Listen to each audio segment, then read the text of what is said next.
And now, here's your host of Shaping Success, Wes Tankersley. What is up, everyone? Welcome to Shaping Success. It has been a while since I have done an interview. I've been doing a lot of solo stuff, and I have a great one for you today. Before we get started, if you can please do me a favor, if you can like, share, review, subscribe, help me to grow this show, because without your help, I cannot do that. If you would like to support the show and help it upgrade, please head over to patreon.com. Sign up for as little as $4 a month. You can help the show grow. You can help me get better equipment, better cameras, things like that. We're getting ready to move into the new studio, which will be awesome once it is done. Today, our guest is Mark England. He's a co-founder and head coach of Enlifted. I love coaches. I was a coach. Let's get right into it here. Mark, what is happening? Thanks for hanging out with us. What's cooking, Wes? Thanks for having me on, man. Yeah, Dennis Moralda introduced me. I had him on the podcast, and he said that you were a guy to talk to. And I listened to your episode with him today, and then just started, kind of figuring out a few things I wanted to talk about. But can you tell people kind of who you are and what you do? Yeah, I got introduced on stage. We gave a TEDx talk. It was cool. Back in 2017, and they introduced me as a language geek. Language geek. And I thought about that, and I was like, you know what? I do get geeky with it. I do put a lot of hours on the clock staring at how words influence us for better and for worse. And I do talk a lot about it, and I teach about it. I've been doing this one thing, folks, as in researching, presenting, and teaching on the power of words and stories, somewhere between overtime and full time and overtime, the whole time for the past 16 years. So if somebody does something that much, doesn't matter what it is, it's geeky. Well, you get good at it too. Like, I mean, what drove you to want to be someone who looked at words that way and things like that? What was the defining moment that made you do that? Because words are powerful, and we're going to talk about that in a little bit here. For sure. Oh boy, did I not see this coming. So I thought I was a tough guy in high school and college. I wrestled in college, got into Jujitsu, Brazilian Jiu-Jitsu in college, and Thai boxing was right around the corner. And this was the late 90s. This is when it wasn't even known as MMA yet. It was known as Vale Tudo, or NHB, or John McCain would call it human cockfighting. And it was weird. It was, people looked at you weird. They're like, why would you do that? And so I had a handful of fights. I won a couple of state kickboxing titles. I was like, I'm going to Thailand. And that was the plan. I was going to go over there for a year, polish up my Thai boxing skills, come back and go pro. And that's exactly what didn't happen. 6 months over there. I moved over to Thailand in 2002. And that was a big move for me, very big move for me. I'd only had my passport for 2 years. And moved over there. And 6 months in, I had my second knee surgery. Whoops. And the doctor, I remember like yesterday, he said, Mark, your career as a fighter is over. You could become a very good swimmer. And so I'm picturing doing laps next to grandma at the pool. Not what I had in mind at 26, 27. And so darkness descended, and I used that. I had 3 going away parties. It was the biggest thing I'd ever gone for in my life. And I failed miserably. I used that fail, what I saw it as at the time, as the final piece of damning evidence in a case that I was secretly making against myself, that I was not good enough, and that there was something wrong with me, and I was somehow doomed to fail. Don't know how, I just am. And here's the final piece of damning evidence. Case closed. You're a loser. And I entrenched and lit on fire a victim mentality. We'll talk about that today. Very important talking about mindset and success and what gets in the way and Yeah. and yeah, all that stuff. And I didn't laugh for a year. And after I ended up living over there for 10 years. I lived in Thailand for 10 years, which still sounds weird to say. And it's the first part of it was like, I'm just not going back. I'm not going back and not be able to be that person that I was. I'd rather be a nobody over here. Was there people at home that were like, hey, you got to face the music? Or like, I mean, were you afraid to come home and just kind of show your face? Or why wouldn't you want to come home? That was some of it, because my entire, I mean, even from high school, in college and after college, my entire persona was an ass beater. And most of my friends, outside of most of my friends were in where I lived in Richmond. It all revolved around the fight scene, and they kept going. And I couldn't talk about being left behind. I was like, I'm going to go. They were getting their black belts. They were opening schools. The thing was going. New fighters were coming up, and it would have been too much for me at the time, or at least in my mind it was, for me to go back and just not be able to be involved. It was like all your best friends go out with your girl and stay out. It's interesting because I'm just thinking about, because like I was an athlete in high school. I played team sports, right? And like I was a really good football player, got a scholarship to play football. Not a big one, but I did have one. I didn't take it, but I didn't want to be like you're talking about. I didn't want to be. I live an hour away from where I went to high school. I don't want to go back there. I don't want to revisit that. I don't want to be around that situation because it just wasn't good for me. Like it didn't make me feel good about myself. But when I played sports, though, that was the best thing that ever happened to me. I played a team sport, but I wasn't good at the one that I liked. Like I was good at football and I didn't really like it, but I was okay at baseball, not good enough to get a scholarship. But I realized that I like baseball more because it's an individual sport, even though it's a team sport. And so when you're talking about the sports that you're doing, it's like, this is an individual thing. Like there's only one person to rely on. But it sounds like these people that influenced you kind of were team players too, because they're your friends and they were on your side. It's a mix of both, because guess what? You're not going to get good at jujitsu by yourself in your garage. Right. Okay, you're not going to get. You have to have people to go against. So there is a very, very, and then you've got your corner men. It's a major team team sport part of it. And then it's just you in the ring. Right. It's just you in the ring. And for whatever reason, I've always been attracted to those kinds of things. So I'm a professional speaker, and I mean, go look up Mark England TEDx talk. I give a TEDx talk on the power of words and stories. 1,800 people, live streamed to 155,000 people, recorded, put it on the internet forever, no pressure. I love that shit. And it's not like an easy feat to get that done either, right? Like how many people do these TED Talks? That's just amazing. Yeah, it's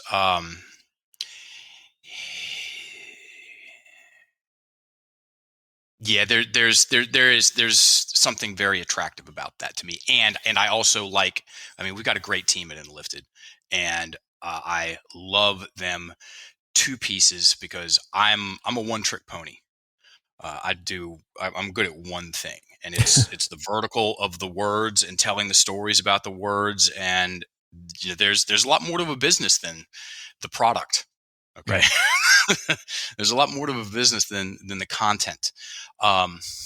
So I stayed over there, and my vice principal, Ray Charles could have seen I was struggling, and he goes, hey man, I just got back from Koh Samui. So I was in Bangkok for 5 years, and Koh Samui is an island in the Gulf of Thailand. Because there's this place called the Spa, and they're doing some very interesting stuff down there. Cleanses. Go down there and you use the yoga classes in a steam room, and they got all the organic food, and then you got these cleanse programs. And I was like, Why not? So I go down there and I pay them to not eat. It's a great business model. I pay them to not eat. I get a coconut. I get a couple of herbal detox pills and my time. And I came back feeling better. And it was a very interesting happening scene. There's people from all over the place. And everybody was just wearing shorts and t-shirts, and nobody knew who, like, you couldn't, it didn't matter what you did. Everybody was in the conversation. So I kept going back. My third time down there, I went to, and I laughed at the title when I first heard it. This guy, Barry Musgrave, who became my mentor in this work, he was giving a workshop on emotional detoxification. And I go, emotional detoxification. Right, because we don't have emotions. Tough guy. I allow myself to have an emotion once every quarter, and and it has to be in private. Yep. And I go, and he talks about words, and he talks about stories, and he talks about identities and breath. And then he asked, "Is there any woman?" Or he didn't say woman. Is there anybody that is stuck on a story? And this woman shot her hand up real quick, and she told the story, and it was a stinger of a breakup. Here's how it went. Short version: her and her best friends got a house down at the beach. This is in college. Her boyfriend and his best friends got the house next door. Add alcohol, press play. And he hooked up with her best friend in front of everybody one night, and then dumped her in front of everybody the next night. Can we say ouchie on 3? Yeah. And this was 4 years later. And this story, she thought about it so much, so frequently, at such a high level of intensity, she hadn't been able to get back into another relationship. It essentially hijacked her mental real estate. Yeah, it took the power. Dude, it consumed her. Yeah. And that's very frequent when it comes to, because really everybody, is it the thing that gets us? Is it the story that gets us? Or is it the repetition of the story that gets us? Yep. Those are two different things. Well, when you talk about it, you think about that, like it's like if you practice at something, you get good at it, right? Well, if you're practicing a shitty story in your head over and over again, what's going to happen? You're going to get really good at defining what that was. Oh yeah, people. It's the last thing you want to get a black belt in, but people can get black belts in the victim mentality. Yeah. And a lot of times it happens unbeknownst to them, because this will make more sense later. We've got a glitch in our language, everybody. We've got a glitch in our language. What does that mean? That most people's education about their language comes down to spelling, grammar, and definitions. There's a whole other side to the thing. There's a whole other part of that conversation. And very few people, and I've asked a lot, had any classes or courses in, let's just say, high school about how to use their language to stay focused on what's important to them and keep the drama down and build themselves up in their imagination and create feelings of confidence and competence and yes, unlock their breath. That's very rare. Very rare. And the reality is most people's language is working against them unbeknownst to them. And that's what we do. We teach people about how to get their language working for them. Yeah, and the language is a big part of it, but I think that one of the things too is like knowing that it's possible, like visualizing the outcome, right? And part of doing that is having this language that positively impacts the way that you think about the situation. Correct. And this woman was struggling from this exact same thing. He had her tell the story of the bad breakup 3 times.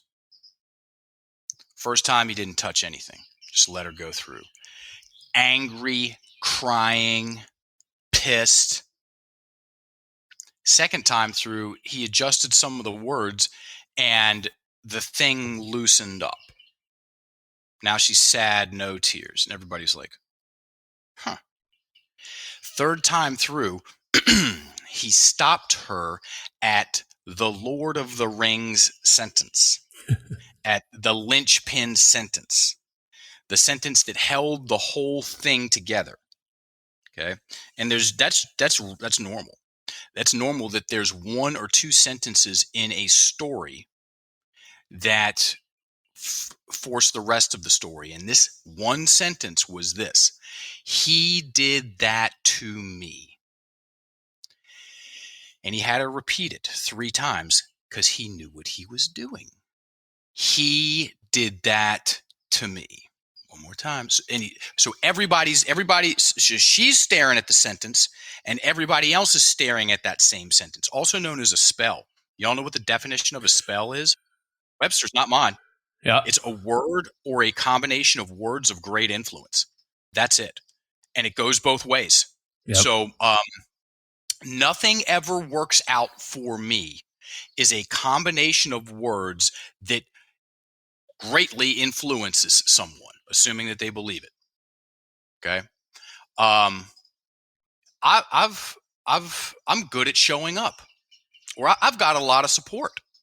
I've got a lot of support is also a combination of words that greatly influences people, just in a different way. One constricts, one expands. One disempowers, one empowers. Okay? One gives value and one takes it away. For sure. Both of which influence our reticular activating system, also known as the lens that we see the world through. And so he had her that third time say it again. He did that to me. And she said it in just this matter of fact, of course. It's true. And then he had her take out that last sentence, that last word, me, and put in himself. And it was such a radical departure from how she had been telling that story. It was clunky. The delivery was clunky, and it went up at the end. It's called up talk. He did that to himself? And then you see it catch. You see the breath unlock. He did do that to himself. And then she started talking about the friends that he lost and all the others, like, and the drama that ensued after that. And it was actually worse for him.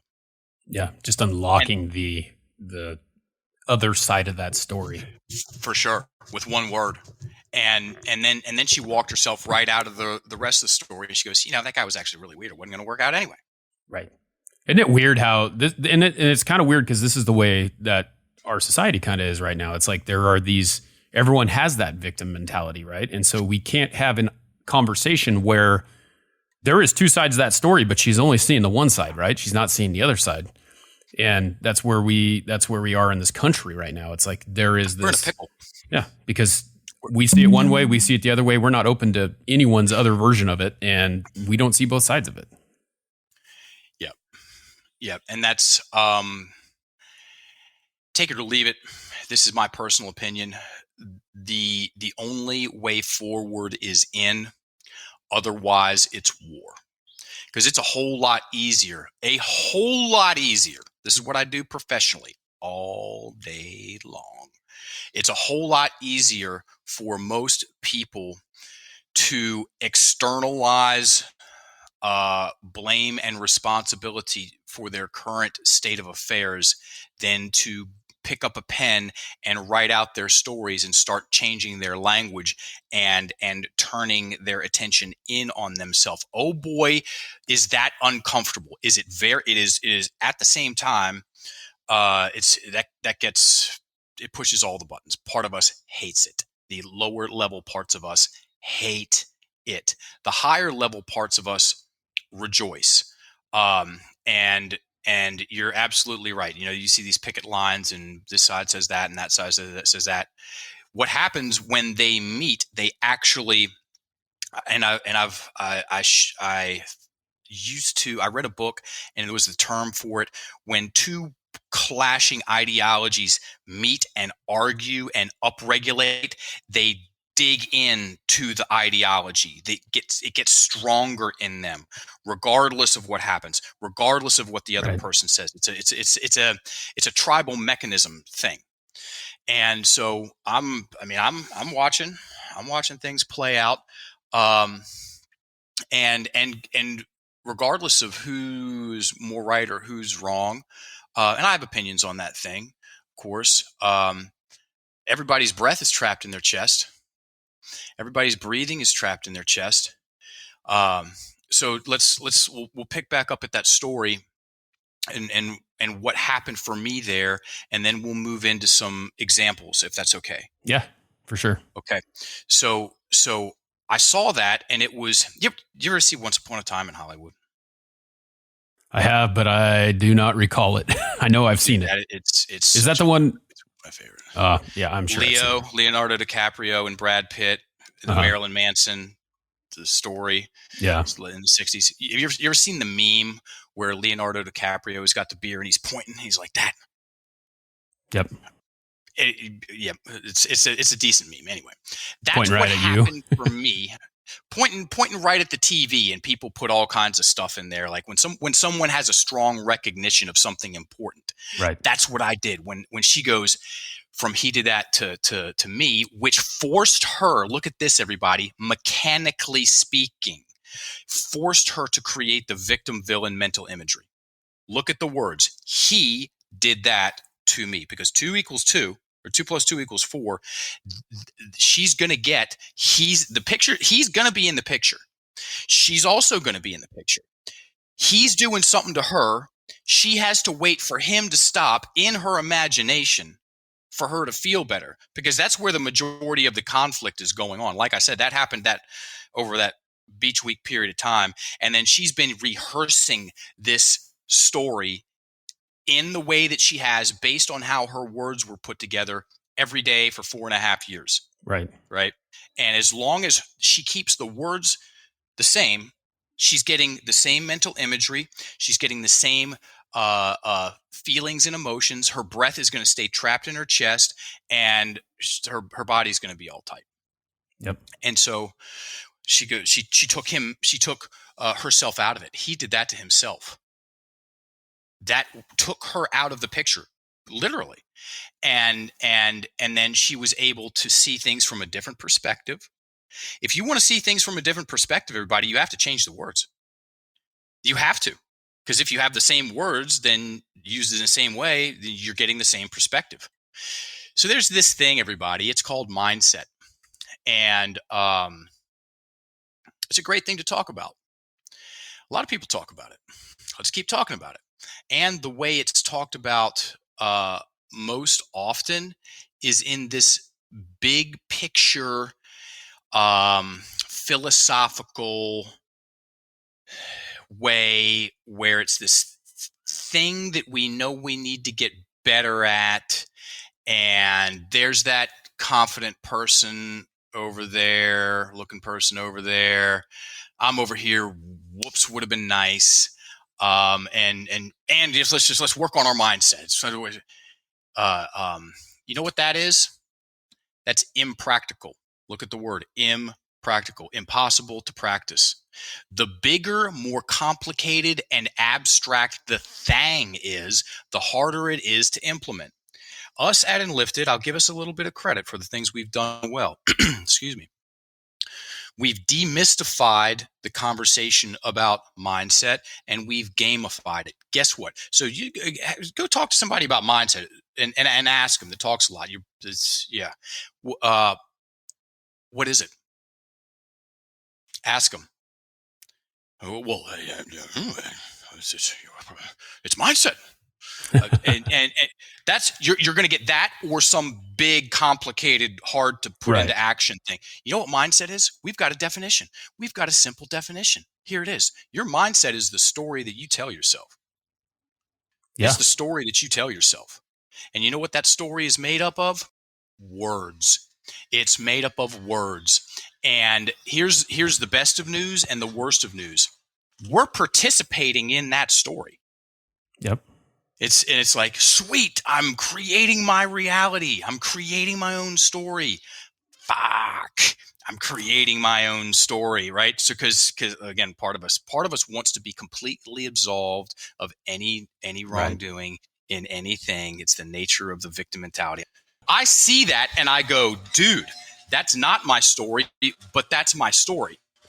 Yep. Because I had a he did that to me story. He shouldn't have been kicking that hard. We were just warming up. Right. And that right there in 2003, I went and bought all the DVDs for this one modality, got all the literature on it, and I started practicing and went out and did a 5-day training with the founder in 2006. And then, so I was an elementary school PE teacher for 5 years in Bangkok. Yep. Very cool. And then January 17th, 2007, I went back down to that same spa, put my poster up next to all of the other practitioners. And that was the day I went pro, and I've been on the clock since. It's amazing, like you said, like how that language works. I mean, I think a lot of times through all the coaching and everything, like the athletic coaching, right? And it just translates for me into life in general, because I don't play sports anymore, but they're always something that gets to me. And you sit there and you think, and I think back to when I was in high school and I was like, well, he's not playing me. Instead of flipping that story around where, did I do the work, or was I the person that he needed to be there? Like, and I think that a lot of kids get that tone in their head and they don't understand that it's for the greater good. It's not just about you. It's about the whole team. And it's not really him doing that to you. It's you doing that to yourself by not putting in the work and doing, maybe you're not good enough, but like, if you can figure that out, and if you can realize that it's a you problem and not a them problem, it usually flips it pretty dang easy. It's easy mechanically. For something like that, it's easy mechanically speaking, because you just take out, there's only a handful of projection keywords: he, she, they, self, if you're playing that game. Right. Yep. People's first names, mom, dad. You take those words out and put in I, and it's going to be a pluck in the nose. Yep. Like I said, part of you is not going to like it, and then part of you is going to. It feels good to be to give ourselves agency in a situation. It feels existentially horrible to be chronically disempowered, and that's part of the problem. Is that if you look at whatever side, let's say there's two warring ideologies, and if you break down the language patterns and take out the specifics, the language patterns are almost exactly the same. So I look at these things and I'm like, of course, I understand why people are so inflamed, and I personally think that this is a concerted effort. It's a well-funded, well-organized weaponization of the victim mentality in order to drive wedges in between groups of people in the United States and light the fucking thing on fire. Yep. And that's exactly what I think. And that's one of the reasons that I put so many hours on the clock, is because there must be an alternative to this. There is an alternative. There is a way to mitigate the retardation of people's mindset. And people, oh my God, he's saying retard. Yeah. And you know what? I know what the definition is. Yeah. Show me somebody who's pissed off when someone says retard or retardation. I guarantee you they don't know what the definition. The definition of retard is to impede the development of. Right. And when I use certain words in certain ways, and I inflame my imagination, and I put myself in an upregulated stressed state, also known as sympathetic nervous system response state, and trap my breath in my chest, and go into amygdala hijack. Look that up. That's when we are listening tanks and we get fixated on a thing, and really degrade my ability to participate in my life. Then I have retarded my mindset. Yeah. And a large part of the answer to this, it's not It's not tactical gear, everybody. It's learning about the definition of the victim mentality. Right. Most people have never heard the definition of the victim mentality. For your listeners, I invite you to pick up a pen and a piece of paper and put yourself in a very exclusive club of not only a group of people that have heard the definition of the victim mentality, but wrote it down. So there's these numbers, 30, 50, 80. We remember 30% of what we hear, 50% of what we write, and 80% of what we teach and share. Yep. So if it's okay, I'll do this twice. I'll recite the definition of the victim mentality twice. First time slow, second time faster with some context, and give everybody a chance to put pen to paper. Because if you walk out of here with just that, the victim mentality written down, this was worth your time. Yeah. Is that green light? Great. Yep. I love it. Cool. First time. The victim mentality is an acquired personality trait where a person tends to regard himself or herself as the victim of the negative actions of others, even in the absence of clear evidence. The victim mentality depends on a habitual thought process and attributions. Second time, a little faster with some context. The victim mentality is an acquired personality trait where a person tends, it's a tendency. Sometimes it's up, sometimes it's down. A person tends to regard himself or herself as the victim of the negative actions of others, even in the absence of clear evidence. The victim mentality depends, everybody write that down, depends, as in it has to have a habitual thought process and attributions. Habitual accurately implies duration and addiction. And what's the thought process? Very simply put, it's similar words that we use over time. And then characteristics, or attributes. What's an attribute? It's a characteristic. What's the main characteristic that we focus on here at Enlifted? It's the breath. Get your breath trapped in your chest and you're going to be edgy as shit. Get your breath trapped in your chest and your knee-jerk reaction is to take stuff personal. Get your breath trapped in the chest and you're going to be a horrible listener. How good do you think what do you think Antifa's listening skills are like out on the streets, out in dem streets? All you got to do is think about that, like in your mind, like how do you feel when you're angry? How do you feel when you're reacting? What do?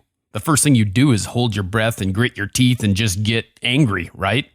And that's what happens. You can't really, number one, you're taking the oxygen away from your body that can supply your brain that just does what you just said. It stops you, it retards you, it slows you down, and you cannot think clearly without it. And it's so crazy just to think about that. Oh, yeah. It's so easy to get groups of people to do whatever you want them to do when they're in an upregulated stress state. It really is.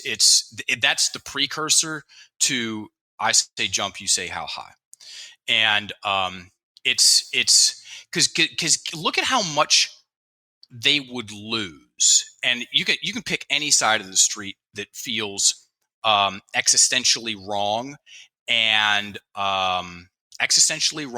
completely absolved of any responsibility in the life that they're living.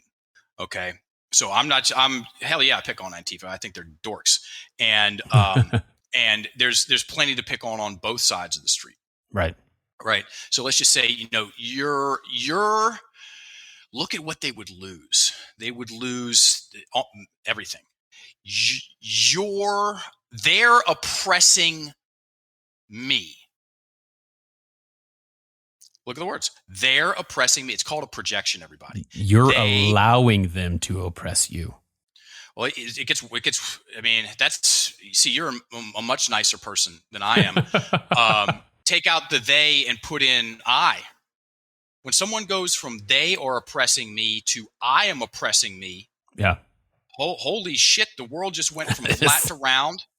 And now, okay, well, how are you oppressing yourself? Most people are oppressing themselves 100%. In some ways. Like it's let's take this out of them. Let's take this, make it more, well, just downgrade it. She's wasting my time. If I say she's wasting my time, I've still got the victim villain mental imagery. Yeah. Okay. Take out she, put in I.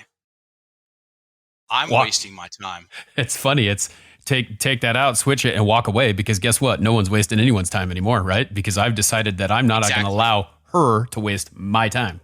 Exactly. Because now I'm like, oh, wait a minute. I'm wasting my time. I've got all this stuff to do. She's not going to change. Yeah. Period. End of story. And so you're absolutely right. It becomes way more actionable. Mm-hmm. I put myself into it's nobody likes an action zero. People like action heroes, and a lot of people's language tricked them into being in a variety of different ways. The victim mentality has 31 flavors of suck, and there's so many different. It's finite, yes, and there's a number of different language variations for people to trick themselves into inactivity and disempowerment. And I can go on a great 10-minute breakdown at the end of what the three main pillars of the language patterns of the victim mentality are. We're already on one of them. It's called projections. And that's where, that's the last place you want to start, because that's where usually people have the tightest white knuckle grip on. And I'll give one more example. He's disrespecting me. Same thing. They're oppressing me. She's wasting my time. He's disrespecting me. My mom talks to me like a child. Take out mom and put in I. I talk to me like a child. Shit. Whoa. Or let's just go with there. He's disrespecting me. Take out he, put in I. You're going to have a different lens to see the thing through. Right. And guess what, folks? Here's the Hardy Har line. There's no close second when it comes to who's talked the most shit and trash to you about you. Right. But just me. There's nobody on planet Earth that's talked more garbage, trash, venomous, mean shit to me than me. But one person says one thing out there, and now I've got, like, I'm ready to go nukes. Like, no. You spend the most time with yourself. I mean, it only makes sense. Right. And the real action, and it's going to sting a little bit. You know what? What are you going to do? And fine. And that's not even the real scary shit. I'll take a little bit of sting right now. I'll take a little bit of annoyance right now by getting my words on paper. Thinking about our thinking. Alan Watts said it. When we learn to think about our thinking, we become alive in a new way. Get your words written down on paper and start changing the words, and watch what happens to your perspective. If you change the words, you change your perspective, period, end of story. And it's where the real action's at. Okay. And yeah, fine. It stings sometimes. It's annoying sometimes. And that's nothing in comparison to the existential terror of dealing with this stuff for, 3, 4, 5 decades. If you look down that line and see the amount of wasted time and talent, that's the real spooky shit. So we've got projections, 1. Then we've got negations, 2. There's three of these things. Yep. And then the last one is where we start, because it's the easiest. Super easy. Negations, they sound like this. I won't make that mistake again. There's a picture of me making that mistake again. I can't keep living like this. There's a picture of me. There's a picture of me living like that again. Don't talk back to me. There's a picture of whoever I just said that talking back to me. I'm not gonna get in an argument with them again. And there's a picture of me getting in an argument again with them, which pisses me off. And so the next time I'm around them, I'm still a little pissed off because I've said that a couple of times. And then it's just because my breath is in my chest, it's easy for me to say the thing well, whether it's accidentally or not, that's going to incite that fight again. It's called negations, and here are the keywords, and they force us to stare at the worst case scenarios. Can't, won't, isn't, not, hasn't, haven't, shouldn't. Real quick story about this. 2014, I'm up in Calgary doing a training for a sales team. I stay after and do one-on-one sessions. And this 23-year-old guy was struggling, and he this is exactly what he said. He said, "I can't keep focusing on my past." Said it super strong like that. And I handed him a pen because I'm a rocket scientist. And I said, write that down. And he goes, what write what down? Because I'm paying way closer attention to his words than he was. Yeah. He's consumed in the story. I'm observing the story, which if y'all work with people, that's a key takeaway. And I told him what sentence, and he wrote it down.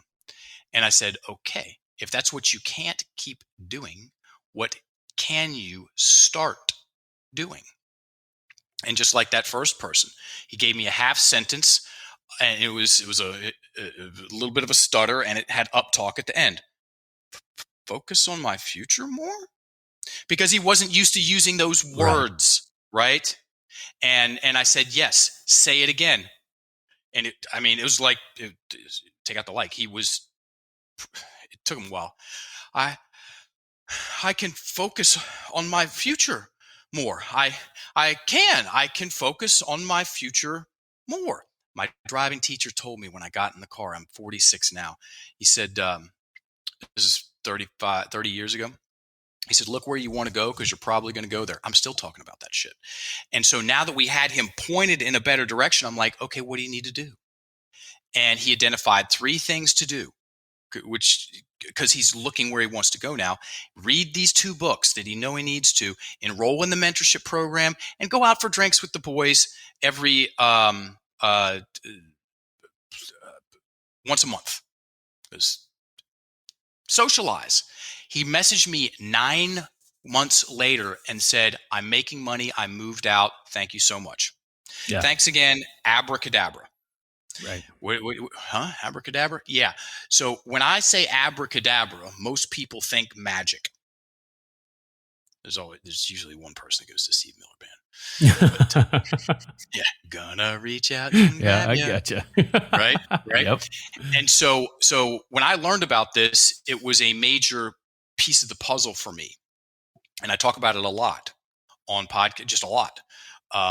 We're famous for talking about this in the lifted community. So abracadabra does not mean magic. Abracadabra is Aramaic, which is an ancient language, and it translates to with my word I create, or with my word I influence. And the teachers of the day would triangulate it and wear it around their neck to remind them of the power and the mechanism of the spoken word. Oh man. Because they knew, yeah, that's a William Author piece. That's awesome. And and then I got an AK-47 piece because that's the platform that I run. The pen and the sword, right? That's been eternally valuable, being able to do both. Anyway, and so abracadabra translates to with my word I create, or with my word I influence. What an interesting, and they knew that if their words were working against them, which most people's words are, this is the whole thing's an education issue, then whatever they wanted to do was going to be harder than it needed to be. And they also knew if they got their language working for them, especially in groups, they could do.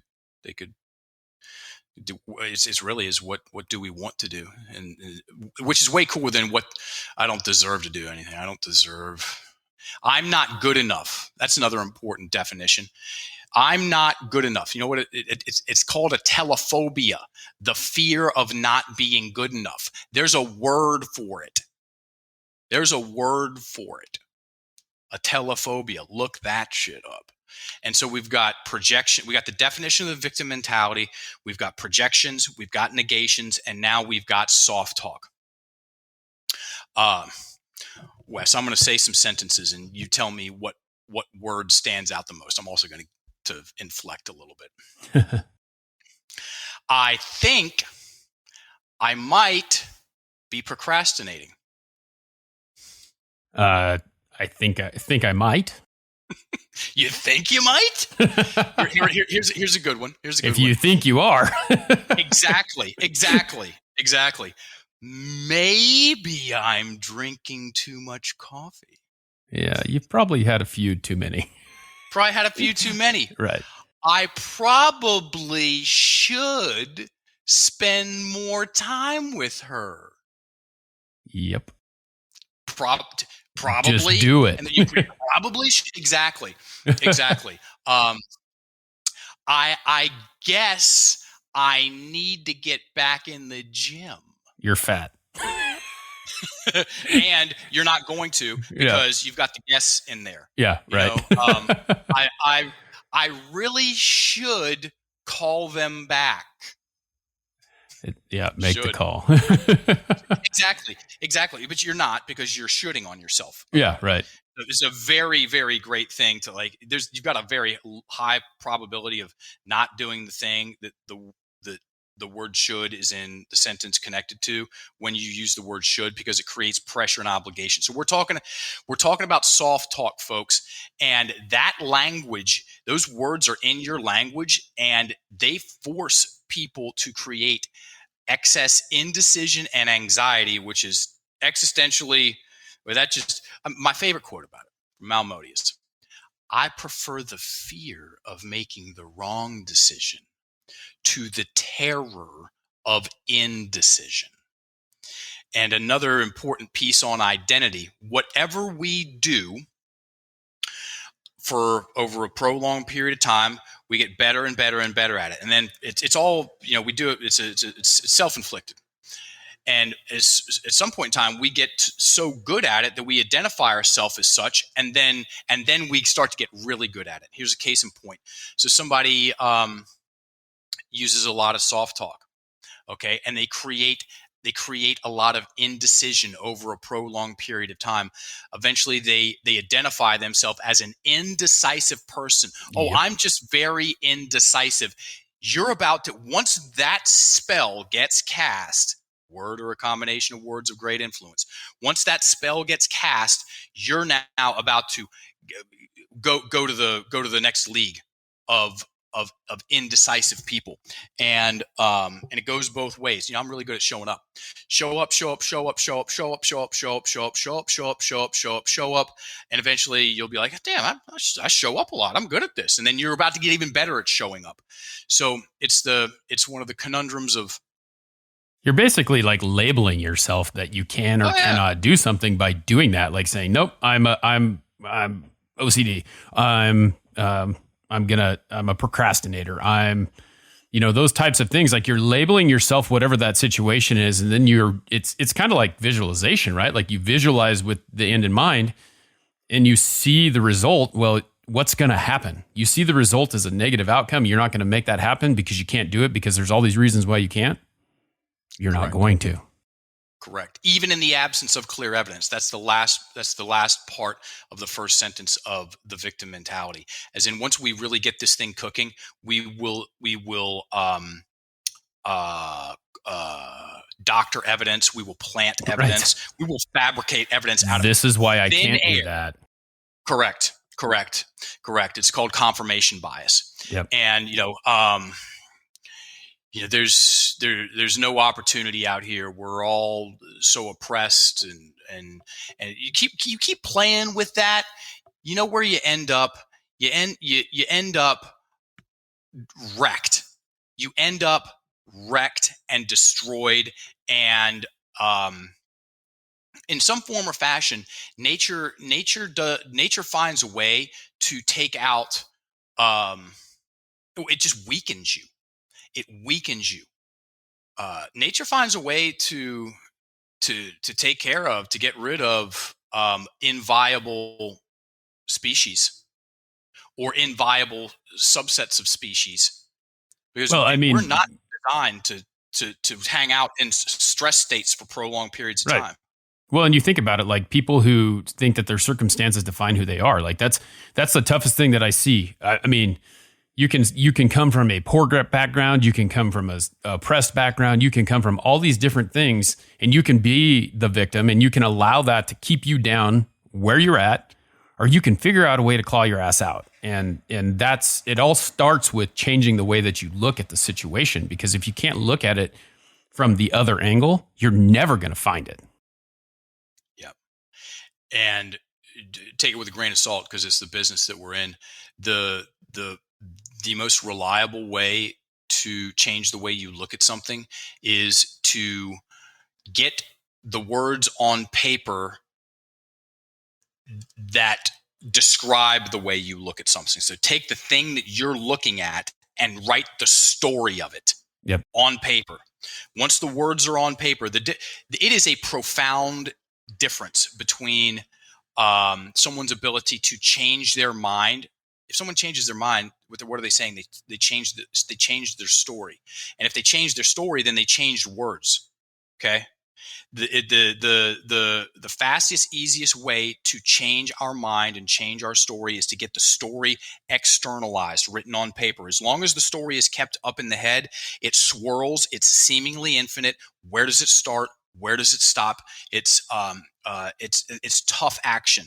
So first things first, pick up the pen, even if it weighs 900 pounds, and write the damn story out conversationally. Okay, half sentences don't cut it. Okay, and get specific. The more specific you get. Hey, look at the words. The devil's in the details. Yep. You get the details of a specific situation which is very different than writing generally about how bad your childhood was. That's you're not going to get much there. Right. Unless you know what you're doing. Okay. And so my advice is to get specific events. So the specific fight that you had with your person, the specific moment that you knew the business was done, the specific moment of that you broke your leg playing, so whatever. And most people, you start cleaning house with the bad stuff, with the ouchy memories, and then progress your way. And you'll know when, by how you're feeling, to the wins. Because most people have never titled and written out the wins, the specific times they got it right, knocked it out of the park, the people were there for them, the nice things people have said for them. And when you title and write those stories out conversationally, erring on the side of more detail than less, they become way more meaningful. Way more meaningful. Well, I mean, it's a physical copy now. It's like something that you visually can see, and you have a piece of that in front of you instead of it just being in there. You've got the evidence. Yeah, it's right there. It's right in front of you. Man, this has been a great conversation. I will have to do something like this again, because I think that there's a lot of self-talk that people need to work through and try and figure out, and so many questions. Unfortunately, my time is, you know how my time is, but it would be awesome to just, maybe we'll set something up again, because I think that it's a great thing. And I've been doing a lot of interviews, and I've started to do a lot of podcasts by myself, trying to kind of show people how I think and my thought process. Because a lot of times it's just listening to what the person is saying.